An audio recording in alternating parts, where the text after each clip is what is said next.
Okay students, आज जो हम चैप्टर शुरू करने जा रहे हैं वो है फेडरलिज्म।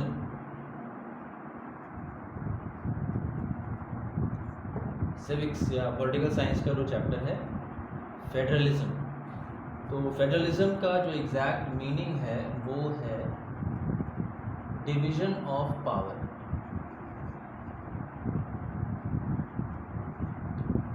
अब ये डिवीज़न ऑफ पावर कैसे हुआ, क्या इसके प्रोसीजर्स थे, कॉन्स्टिट्यूशनल प्रोविजंस और कॉन्स्टिट्यूशनल जो मेथड्स हैं उसके थ्रू ये पावर का डिवीज़न होता है। लेकिन इसके आगे हम ज़्यादा डिस्कस करने के पहले हम पिछले चैप्टर पे थोड़ा बात करते हैं, जो कि आपका चैप्टर था पावर शेयरिंग। पावर शेयरिंग में हमने दो तरीके के पावर शेयरिंग अरेंजमेंट्स देखे। पहला था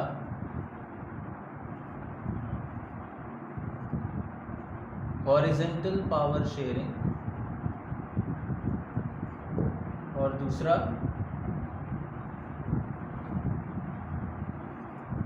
vertical power sharing. Horizontal power sharing में हमने बात की थी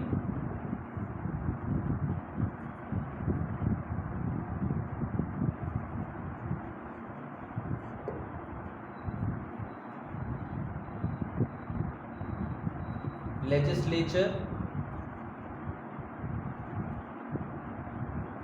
एग्जीक्यूटिव एंड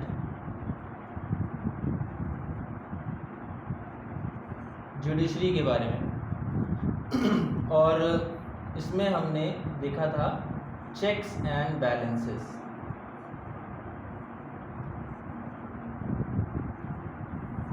ये इसका मेन फीचर था हॉरिजॉन्टल पावर शेयरिंग का। और इसमें हमने पढ़ा था कि किस तरीके से लेजिस्लेचर, एग्जीक्यूटिव और जुडिशरी सब सेम लेवल पे है और सभी अपने अपने जो रिस्पॉन्सिबिलिटीज़ हैं उसको अपने अपने जुरिस्डिक्शन यानी अधिकार क्षेत्र के अंदर उन रिस्पॉन्सिबिलिटीज़ को, उन रूल्स और नॉर्म्स और उन पावर्स के साथ अपनी रिस्पॉन्सिबिलिटी पूरी करते हैं। और चेक्स एंड बैलेंसेस यहाँ पे आता है कि कोई भी अपने जुरिस्डिक्शन से बाहर निकल के डिसीजन नहीं ले सकता। जो भी चीज़ें हैं वो उसको अपने जुरिस्डिक्शन के अंदर ही करनी है या नॉर्म्स के अगेंस्ट जाके वो काम नहीं कर सकता। तो वहाँ पे चेक्स एंड बैलेंसेस के बारे में हमने पढ़ा था। इस चैप्टर में यानी फेडरलिज्म में हम बात करेंगे मेनली वर्टिकल पावर शेयरिंग की। वर्टिकल पावर शेयरिंग, जैसा कि आपने लास्ट चैप्टर में पढ़ा बेल्जियम एंड श्रीलंका के बारे में।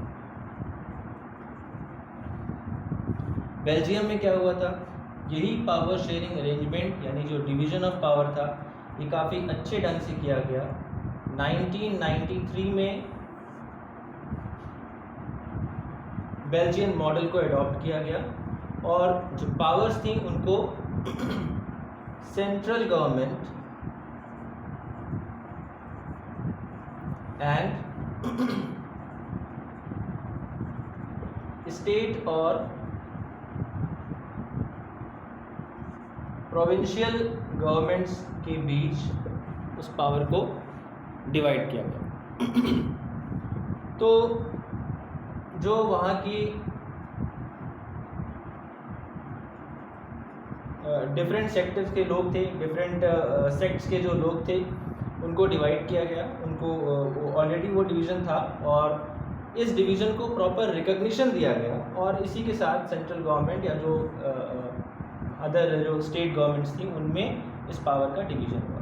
यही जो मेन बेसिक प्रिंसिपल है, यही है मेन पावर शेयरिंग अरेंजमेंट और इसी को हम बात करेंगे इस फेडरलिज्म के चैप्टर में। ये पावर का जो डिवीज़न है ये इसको करने का जो मेन रिस्पॉन्सिबिलिटी है वो हम कैसे करते हैं, through proper constitutional provisions.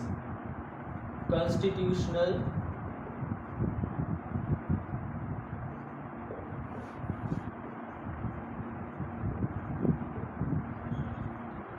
Provisions के थ्रू ये अरेंजमेंट किया जाता है। कोई भी जो गवर्नमेंट हम इलेक्ट करते हैं वो गवर्नमेंट हम जानते हैं कि जो रिस्पॉन्सिबल गवर्नमेंट है उसने कॉन्स्टिट्यूशन मेकिंग का जो चीज़ें हो चुकी हैं, कॉन्स्टिट्यूशन बन चुका है, उसी के अकॉर्डिंगली वो गवर्नमेंट अपना वर्क करती है। बट जैसे हम बेल्जियम की बात करें तो बेल्जियम में ऐसा नहीं था कि जो सेंट्रल गवर्नमेंट ही हमेशा से रूल करती आई थी, यानी एक यूनिफाइड गवर्नमेंट थी, ऐसा नहीं था। वहाँ पर भी स्टेट या प्रोविंशियल गवर्नमेंट्स थी। अभी हम थर्ड टियर की भी बात करेंगे जिसमें कि आता है लोकल सेल्फ गवर्नमेंट के बारे में। तो स्टेट या प्रोविंशियल गवर्नमेंट्स थी, बट उनको उतने जो राइट्स थे वो नहीं मिले थे जो कि 1993 के बाद मिले।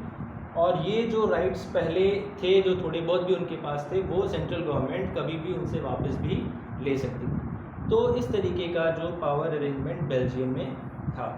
वही आप जानते हैं श्रीलंका में ये चीज़ें नहीं हुई और वहाँ पे फॉलो किया गया मेजॉरिटेरियनिज्म को।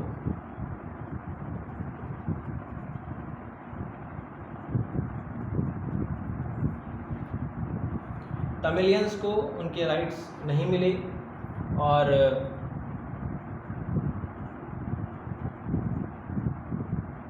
सिंगलाज जो थे इनको सारे राइट्स दिए गए, यही डोमिनेट वहाँ पे कर रहे थे। तो ये पावर जो डिवीज़न था, पावर का जो डिवीज़न था, पावर शेयरिंग अरेंजमेंट था, ये प्रॉपर्ली श्रीलंका में जो अडॉप्ट नहीं किया गया। वहाँ पे मेजॉरिटेरियनिज्म का कॉन्सेप्ट था, जबकि बेल्जियम में 1993 में इसको अडॉप्ट किया गया और जो एथनिक कंपोजिशंस थे वहाँ के उनको रिकॉग्नाइज़ किया गया, चाहे वो जो वहाँ की कैपिटल सिटी ब्रसेल्स थी वहाँ पे या अदर पार्ट्स में, जो भी परसेंटेज या जो प्रपोर्शन था लोगों का जिस तरह से, उस तरीके से पावर को डिवाइड किया गया। तो दैट वाज इन बेल्जियम। तो ये है पावर शेयरिंग अरेंजमेंट। अब फेडरलिज्म में जो पावर का डिवीज़न होता है, फेडरलिज्म हम कब कहेंगे या फेडरल स्ट्रक्चर को एडॉप्ट किया गया, उसको हम कब कहेंगे कि हाँ फेडरल स्ट्रक्चर को एडॉप्ट किया गया। तो ये चीज़ें आती हैं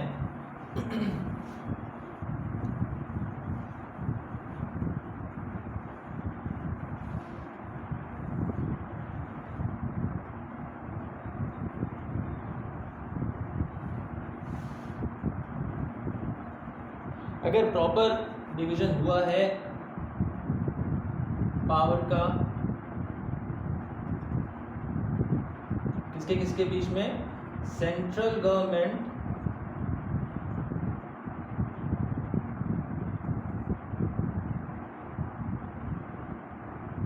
एंड स्टेट और प्रोविंशियल गवर्नमेंट के बीच जो पावर का डिवीज़न हुआ है अगर, तो हम कहेंगे कि वहाँ पे फेडरलिज्म का जो स्ट्रक्चर है उसको अडॉप्ट किया गया। अब सेंट्रल गवर्नमेंट के पास, जैसे हमारा कंट्री है, तो इंडिया में इतना बड़ा कंट्री है इंडिया, अब इसमें जितने भी आप डिपार्टमेंट्स देखते हैं, जितने भी सेक्टर्स देखते हैं, तो उनको सबको सेंट्रल गवर्नमेंट को होल्ड कर पाना, उसकी रिस्पॉन्सिबिलिटी उठा पाना उनके गवर्नमेंट के लिए पॉसिबल नहीं है। कहीं ना कहीं प्रॉब्लम्स आएंगी और डीपर लेवल पे, यानी जो नीचे के लेवल तक जाके उन प्रॉब्लम्स को सॉल्व करना वो पॉसिबल नहीं होता, नहीं हो पाता। इसलिए सेंट्रल गवर्नमेंट और स्टेट गवर्नमेंट के बीच में ये पावर का डिवीज़न होता है। सेंट्रल गवर्नमेंट के पास जो सब्जेक्ट्स हैं, जितनी भी चीज़ें सेंट्रल गवर्नमेंट के जुरिस्डिक्शन में आ रही हैं, जैसे डिफेंस है, तो ये चीज़ें आती हैं जो लिस्ट डिवाइडेड है, इसको हम बोलते हैं यूनियन लिस्ट। ये सारे subjects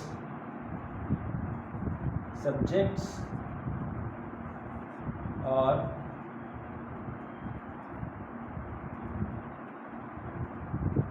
subjects of power are written in union list। ये सेंट्रल गवर्नमेंट की है। उसी तरीके से स्टेट गवर्नमेंट के पास कौन कौन से सब्जेक्ट्स होंगे, कौन कौन सी पावर्स होंगी, वो आती है स्टेट लिस्ट में।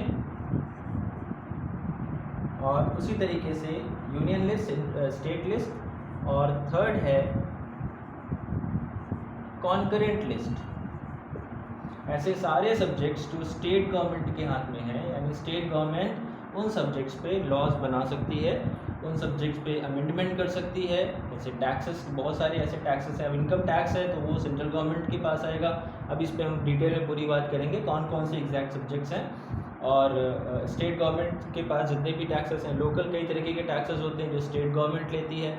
तो वो सारी चीज़ें, वो सारे सब्जेक्ट्स, मैंने एक एग्जाम्पल लिया टैक्स का, उसके अलावा बहुत सारे ऐसे सब्जेक्ट्स हैं जिसको भी हम अभी पूरा डिटेल में पढ़ेंगे। तो स्टेट लिस्ट में वो सारे सब्जेक्ट्स आते हैं। कॉन्करेंट लिस्ट एक थर्ड लिस्ट है।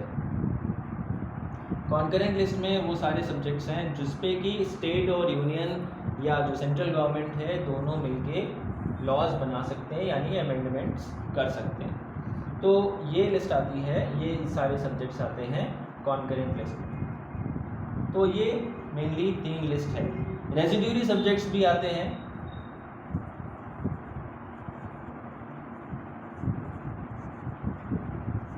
अब इसमें वो सारे सब्जेक्ट्स हैं जो कि eight the time of making of constitution नहीं थे, जैसे साइबर लॉज है, साइबर क्राइम है, साइबर लॉज है, साइबर क्राइम्स हैं,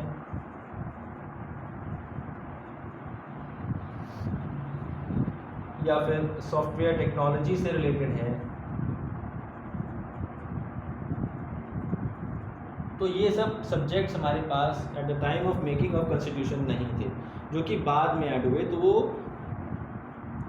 ऑटोमेटिकली ये सारे सब्जेक्ट जाते हैं सेंट्रल गवर्नमेंट के पास। इन पे जो भी लॉज बनाए जाएंगे, जो भी अमेंडमेंट किए जाएंगे, उनका राइट सेंट्रल गवर्नमेंट के पास होता है। तो हमने इसमें देखा कि व्हाट इज़ फेडरलिज्म। फेडरलिज्म का जो बेसिक मोटिव है वो है डिवीजन ऑफ पावर। ये पावर का जो डिवीज़न है ये थ्रू कॉन्स्टिट्यूशनल प्रोविजंस हुआ है। हमारे सब कॉन्स्टिट्यूशन में लिखा हुआ है कि किस तरह से पावर का डिवीज़न होगा। सेंट्रल गवर्नमेंट और स्टेट या प्रोविंशियल गवर्नमेंट में इसका डिवीज़न होता है कि गवर्न कैसे करना है, how to govern the country. तो सेंट्रल गवर्नमेंट के पास सारे सब्जेक्ट्स हैं, जो भी सब्जेक्ट्स वो लिखे हुए हैं यूनियन लिस्ट में। दूसरा, स्टेट गवर्नमेंट्स, रिस्पेक्टिव जो स्टेट गवर्नमेंट्स हैं उनके पास जो सब्जेक्ट्स हैं वो लिखे हैं स्टेट लिस्ट में। उसी तरीके से थर्ड लिस्ट हमारे पास एक कॉन्करेंट लिस्ट है। कॉन्करेंट लिस्ट में वो सारे सब्जेक्ट्स आते हैं जिनमें कि लॉज बनाने का राइट स्टेट गवर्नमेंट या और सेंट्रल गवर्नमेंट दोनों के लिए वो इक्वली इम्पॉर्टेंट है। और अगर कहीं कोई कन्फ्लिक्ट इसमें आता है तो सेंट्रल गवर्नमेंट जो कहेगी वही स्टेट को फॉलो करना होगा। तो सेंट्रल गवर्नमेंट वहाँ पे सुपीरियर रहेगी और इस तरीके से ये फॉलो करना पड़ेगा। रेजिड्यूरी सब्जेक्ट्स ये और आया इसमें, इस तरीके के सब्जेक्ट्स हैं जो कि eight the time of making of constitution नहीं थे, जैसे साइबर लॉ, साइबर क्राइम या सॉफ्टवेयर टेक्नोलॉजी से रिलेटेड है। वो जब आए तो ऑटोमेटिकली उन पे लॉ बनाने का राइट सेंट्रल गवर्नमेंट के पास गया। तो ये 4 हमारे पास लिस्ट है। अब यहाँ पे एक चीज़ और देखना है कि जो भी हमारी स्टेट गवर्नमेंट्स हैं वो सेंट्रल गवर्नमेंट के सबऑर्डिनेट की तरह वो काम नहीं करती, वो इंडिपेंडेंटली अपना वर्क करती है। बट जहाँ पे इंटरवेन करना होता है सेंट्रल गवर्नमेंट को वहाँ वो कर सकती है। ऐसा नहीं है कि स्टेट गवर्नमेंट कुछ भी कैसे भी करते रहे, वहाँ पे सेंट्रल गवर्नमेंट उसमें इंटरवेन करती है। और आपको पता है, आपने लास्ट ईयर 9th में ही पढ़ा होगा कि प्रेसिडेंट के बिहाफ पे हर स्टेट में एक गवर्नर यानी राज्यपाल अपॉइंट होता है। तो वो सारी इंटरनल वर्किंग को और गवर्नमेंट की जो फंक्शनिंग है स्टेट गवर्नमेंट की उस पर निगाह रखता है। तो इस तरीके से ये फेडरलिज्म है, डिवीजन ऑफ पावर।